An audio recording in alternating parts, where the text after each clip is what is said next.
Hey folks, this is Dre with Cubby One Drones. Hope everyone's having a great day. Today we're going to do a unboxing. Hey, yeah, let's see how you do under pressure. Something I hardly ever do, but I decided to do this as I'm going to expand my operations into the surveying world. First thing I want to put out there, I am not a qualified, certified, or registered surveyor. I will be working under a surveyor, doing GCPs on different sites that I eventually will be flying also. So what I need to do was to get some survey level equipment, and that's what we're going to be unboxing today. When I talked to the company that gave me this opportunity, I asked them about certain things as far as if some of you may know, I already have the DJI RTK base station, and I was thinking that, hey, I just buy a second one and I know they can work together as a base station and a rover.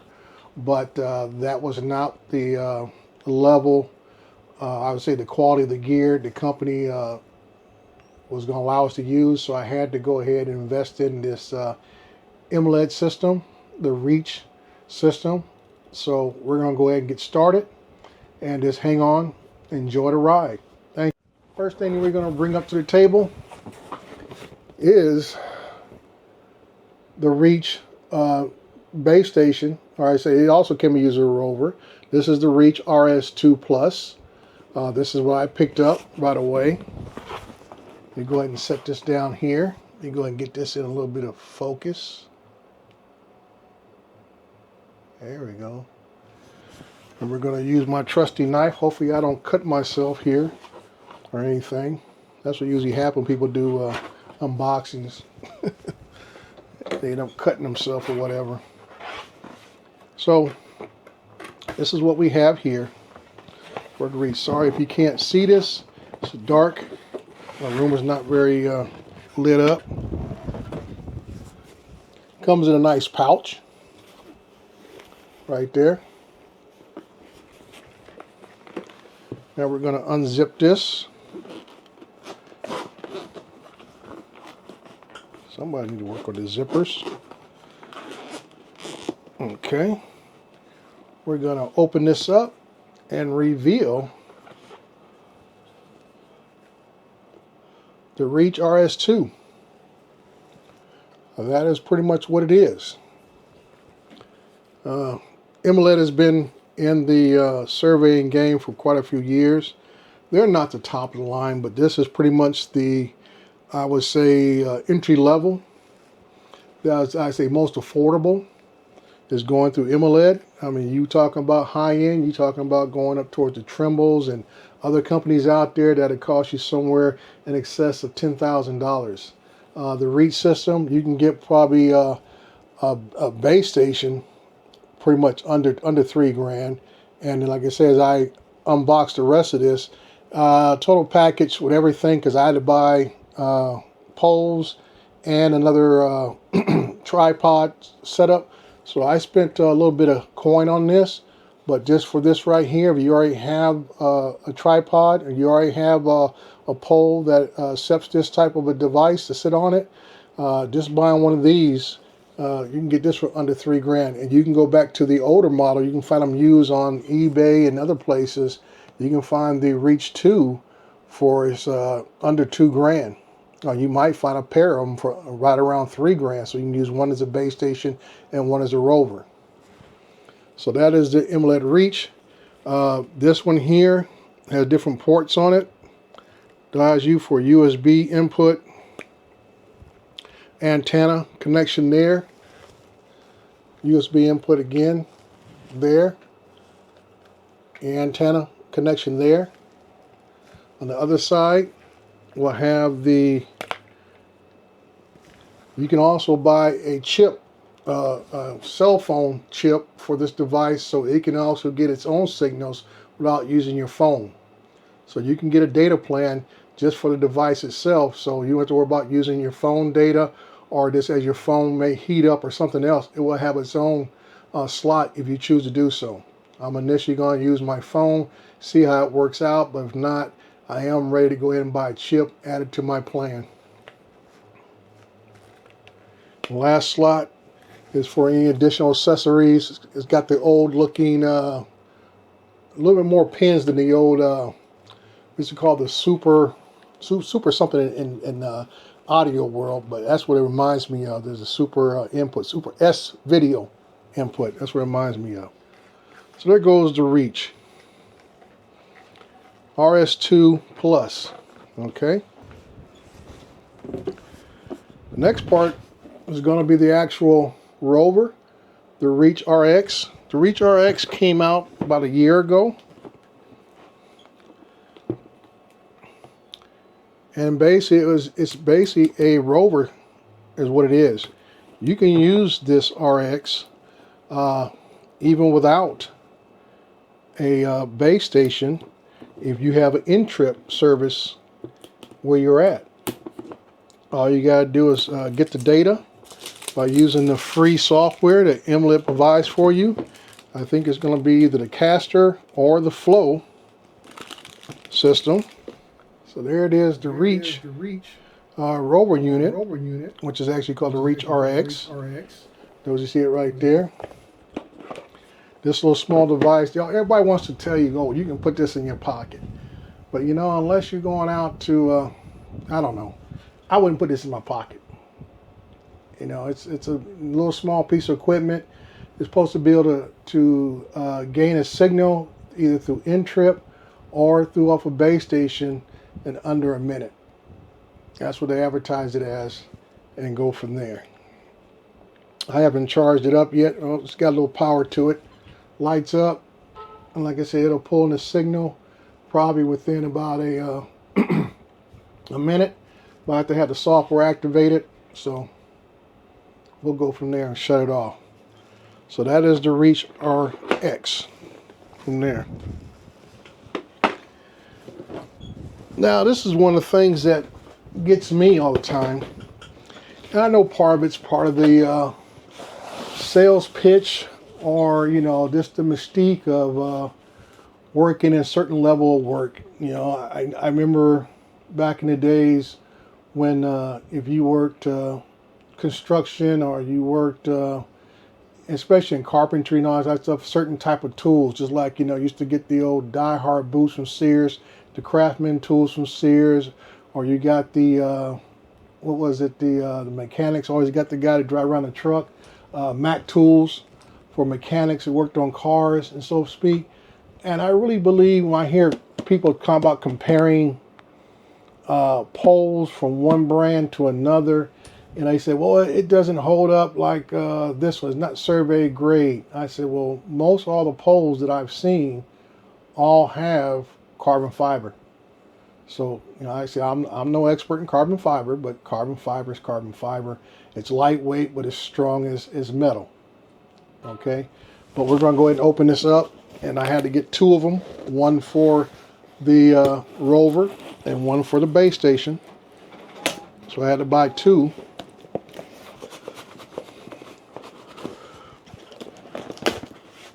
So we'll split that up.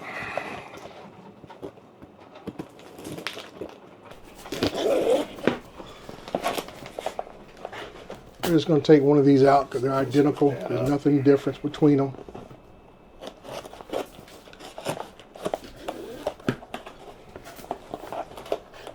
We're just going to take one of these out because they're identical. There's nothing different between them. And put this down for them poking my hole in my fingers or something. Okay. There we go. Stuff dropping everywhere. I'm not sure what that is. I'm pretty sure that's the adapter piece. Comes in a nice little nylon bag that you can see. Got Emlid printed on it. Surveying pole. Okay. We're going to go ahead and break this out. And see what we got here. This one appears to be a nice aluminum grade. Very thick in here, not thicker than the other ones. So I'm pretty sure it matches up with everything else. Telescopic. So it comes out here, because this is one of the things that are really important when you talk about surveying work, is the height of the unit. It's something that you have to add into the formula, into the software. And I'm looking at the bubble now, and I can tell one thing: the bubble on this thing is very sensitive compared to the one that comes on the DJI base station there. So you have to be very tricky to get that right dead center. So there we are with that. So there is something to be said as far as the poles itself. Something tell me this needs to be extended out further, but we're not going to fight with it for right now. There we go. It should be go 1.8 meters, should be the full length of this thing. 1.8 meters is probably somewhere just shy. Let me see, 1 meter is 3 feet and an eighth, so a little bit over, close to 4 feet altogether. Okay, so I got 2 of those to go with the kit. We'll put this back in the bag.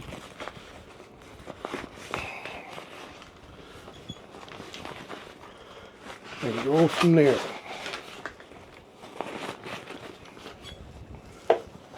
Alrighty. Now for the last piece here. And this is why this video took so long to get out, is basically because when they shipped me the first part of the shipment, which came next day, excellent job by Adventure, I think it's Advexer is the name of the company. Unless you go to a surveying shop that specializes in equipment, I went through all my regular sources as drone companies, and these guys were only the ones who carried the stuff. So I went with a company I felt comfortable with. I've seen them at other shows. So, you know, this is something you may have to search for the most part.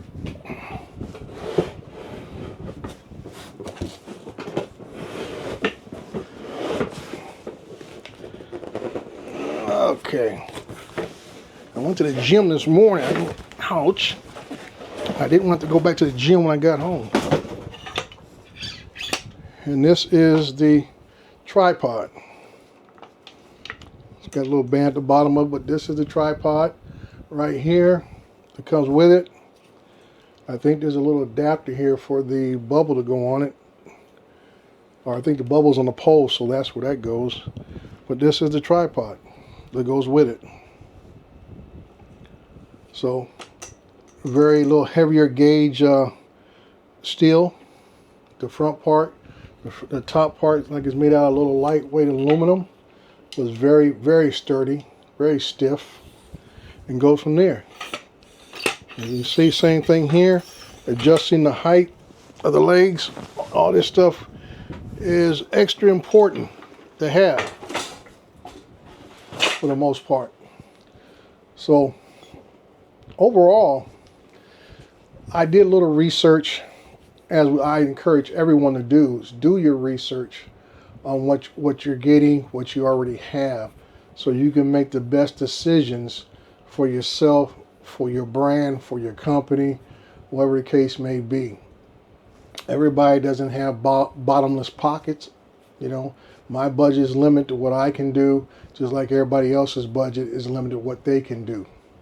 So what I did, the reason why I say that, because when I had this meeting with this company, you know, and we inquired, I wasn't the only one, but others inquired about some of the gear that we already had, and would it be, a lot of us are thinking budgetary wise. And one of the guys said, well, if I'm going this route, I might as well sell my DJI base station, RTK base station, and go ahead and purchase this gear. Well, I was on the same thinking initially, and then I started researching on the internet, going to different sites. I even went to the Drone Deploy forums. I went to the Pix4D forums. I went to other different sites that talked about survey gears. I watched a ton of videos on YouTube and wherever else you can find information regarding RTK, regarding survey equipment. So what what I decided on is that when I looked at all these sites, I was looking for information that was going to be definitive as far as which one was actually better for what. Now, I understand the company I'm going to be working for, or I should say working under, this is what they require for me to do this work. So that was a given. I had to go out and buy this gear. But I thought about the fact that, okay, what am I going to do with this base station? And this is what I kept running into. Never saw any videos that directly compared the DJI base station against the Emlid system. I kept seeing Emlid system compared to its older models and newer models, Emlid system compared to the Trimbles and other brands, and nothing that went directly against. And in a way, I get that because they're not on the same level as far as how they operate. The DJI model is self-contained. It has proprietary software.